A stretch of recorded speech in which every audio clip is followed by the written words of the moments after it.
Olá e sejam muito bem-vindos ao canal Varginha Investigação. O que vocês vão ver agora é o primeiro capítulo de um dossiê completo, fruto de uma pesquisa, olha, muito extensa e original.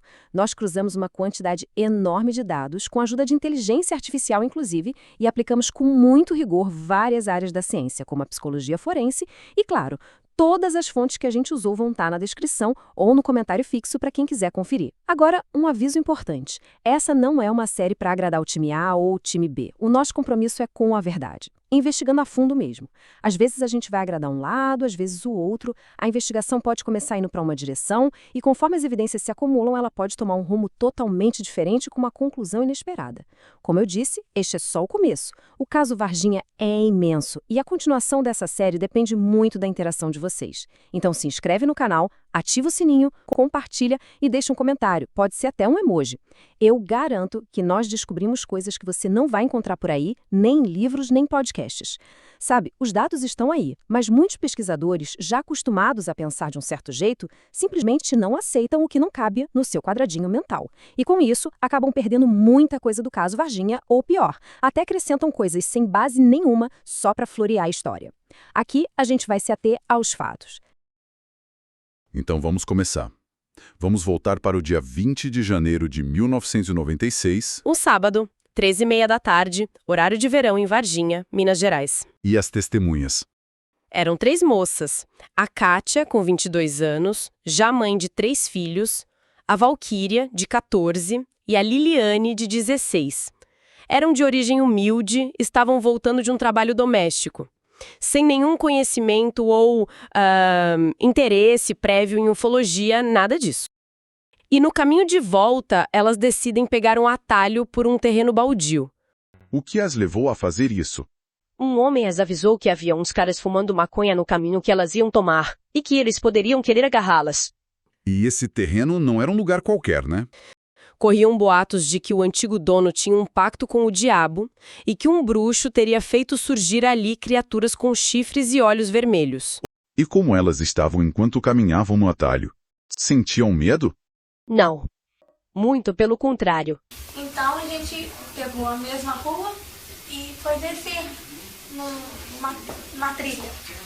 And then they went in the same street, but they went in a shortcut. E a gente descendo, rindo, brincando. And they were joking and laughing. Was it a bright sunny day or a cloudy day, or what kind of day was it? E a outra, Era um dia claro, luminoso, tinha sol. sol Yeah. muito quente. Very hot. Então elas estão ali, quando de repente a Liliane para, a uns 7 metros de um muro, e grita: "Gente, o que é aquilo ali?" E a reação foi pânico total. Ela sai correndo, a Kátia congela, fica paralisada e a Valquíria tem que puxar ela para que fujam juntas. A observação toda não durou mais que 10 segundos. 10 segundos. E mesmo assim, a descrição que elas dão da criatura é incrivelmente detalhada. Muito. Elas descrevem uma criatura agachada, sob a luz forte do sol, com os braços entre os joelhos. A impressão, olha que curioso, não era de ameaça. Pelo contrário, parecia mais apavorada e perdida. A Liliane sempre afirma que a criatura sofria a olhos vistos. E qual foi a reação desse ser ao grito delas? Mínima. Ao ouvir o grito, o ser apenas ergueu a cabeça, olhou brevemente para elas com aqueles olhos enormes e vermelhos e voltou a abaixar a cabeça. Não emitiu som, nem cheiro, nada. Vamos para a anatomia, então. O que elas descreveram? Altura estimada em 1,60 m. A pele era marrom escura, mas com uma aparência que elas definiram como oleosa, brilhante e úmida. E a cabeça? A parte mais icônica, talvez. Grande, em formato de gota invertida, calva e com 3 protuberâncias, tipo chifres, 2 laterais e uma superior. Os olhos também são muito marcantes nos relatos. Enormes, vermelhos, saltados, sem pálpebras ou íris. Elas também disseram que não viram nariz, boca ou orelhas. Mas viram um outro detalhe bem específico. Sim, veias grossas e saltadas nos ombros E no pescoço. Depois disso, elas correm para casa e contam para a mãe que viram o diabo ou algo estranho. Exato. E dias depois, um desenhista profissional fez um retrato falado ouvindo as três, mas separadamente. E todas descreveram a mesma coisa, o que deu origem à imagem que a gente conhece hoje.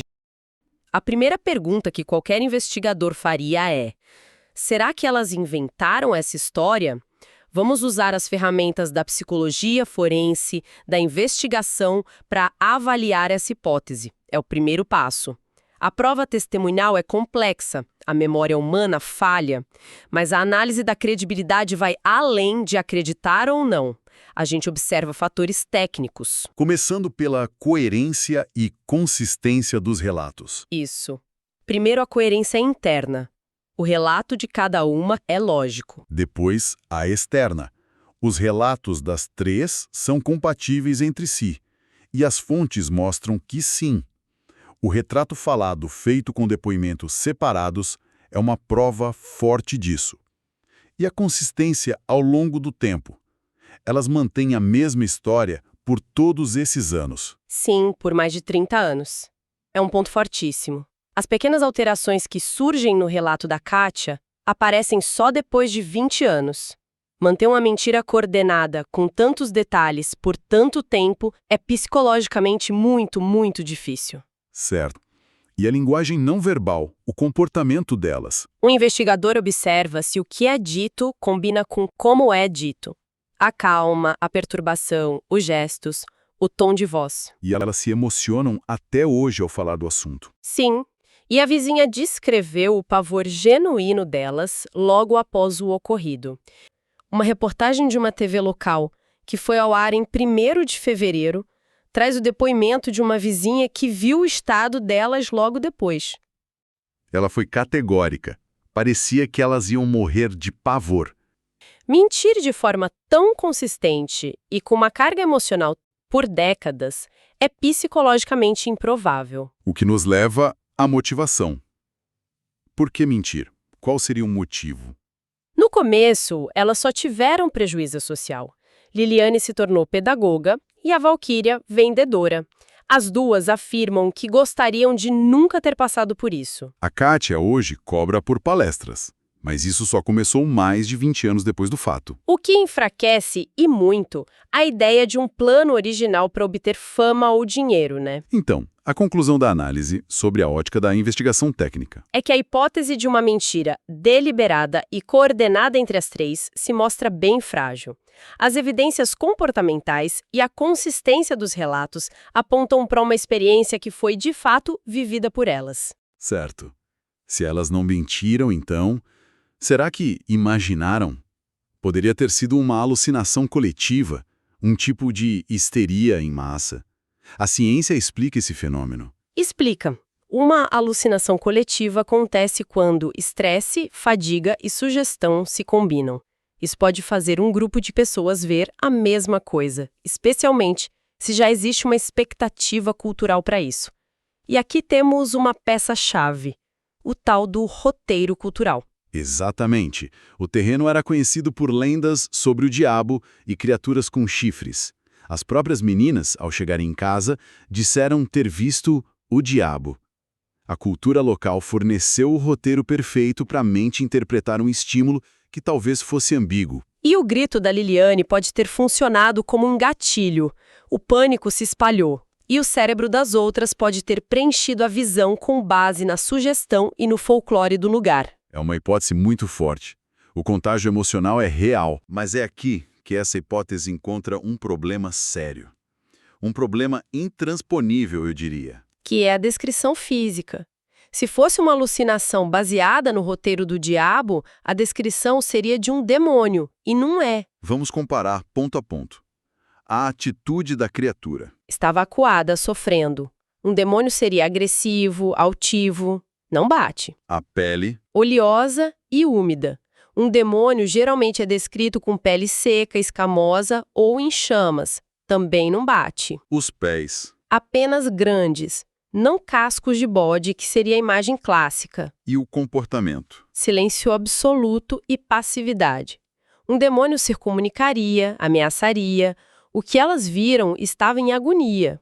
O que isso significa, então? Significa que o rótulo diabo foi uma interpretação subjetiva delas, uma tentativa de nomear o desconhecido com base no que elas conheciam. Mas os detalhes que elas descreveram... Os detalhes, as veias saltadas, a pele oleosa, a ausência de pálpebras, o comportamento de sofrimento, tudo isso aponta para a observação de um ser físico, biológico, em estado de agonia. Era algo concreto, não uma imagem tirada de uma lenda. Então, vamos recapitular.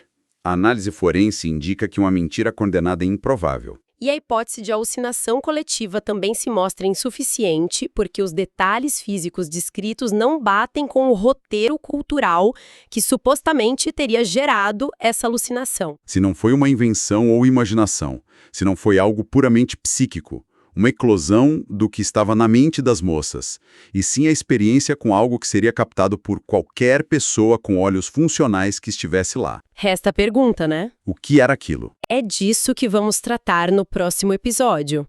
Sempre usando a ciência ao máximo possível como nosso guia. Lembrando que todas as fontes estão na descrição ou no comentário fixo. A continuação depende muito do apoio de vocês, com inscrições, curtidas e comentários, para que o próximo vídeo saia do forno. Muito obrigado!